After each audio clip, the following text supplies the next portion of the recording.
సినిమాకి ప్రధానమైన శత్రువు పెరిగిన అంచనాలు.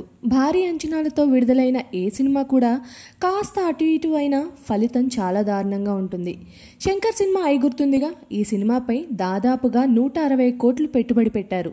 ప్రచార చిత్రాలతో, అందులో ఉన్న గెటప్స్తో ఈ సినిమాపై అంచనాలు భారీ స్థాయికి వెళ్లిపోయాయి. 2 ఏళ్లు ఎదురు చేయించి ఐని వదిలాడు శంకర్. అప్పటికే సినిమాపై భారీ అంచనాలు ఏర్పడిపోయాయి. వాటిని అందుకోవడంలో దారుణంగా విఫలమైంది. దాదాపు 200 కోట్ల వరకు బిజినెస్ చేస్తుందనుకున్న ఈ సినిమా మొత్తంగా 70 కోట్లు కూడా సాధించలేకపోయింది. నిర్మాత ఆస్కార్ రవిచంద్రన్ దారుణంగా నష్టపోయాడు. ఇప్పుడు బాహుబలికి ఇంతే హైప్ క్రియేట్ చేస్తున్నాడు రాజమౌళి. ఇప్పటికే ఈ సినిమాపై అంచనాలు ఆకాశాన్ని తాకాయి.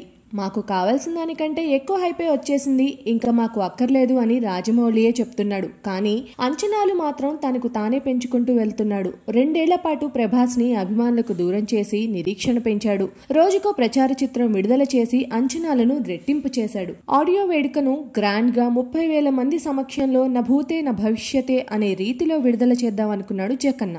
ఆ కార్యక్రమం అట్టర్ ఫ్లాప్ అయింది. 5 సెకండ్ల టీజర్ అంటూ మరో ప్రయోగం చేశాడు. అందులో ప్రభాస్ కంటే ఎక్కువగా రాణాపై ఫోకస్ పెట్టడంతో ప్రభాస్ అభిమానులు ఉసూరుమంటున్నారు. ఇప్పుడు ట్రైలర్ విడుదల చేస్తున్నాడు. దాన్నేదో డైరెక్ట్ గా యూట్యూబ్ లో విడుదల చేయొచ్చుగా. థియేటర్ లో ఫ్రీగా చూపిస్తా అంటున్నాడు. కావాలంటే థియేటర్స్ కి రండి అంటున్నాడు. ఇది కూడా అంచనాలు పెంచే కార్యక్రమమే.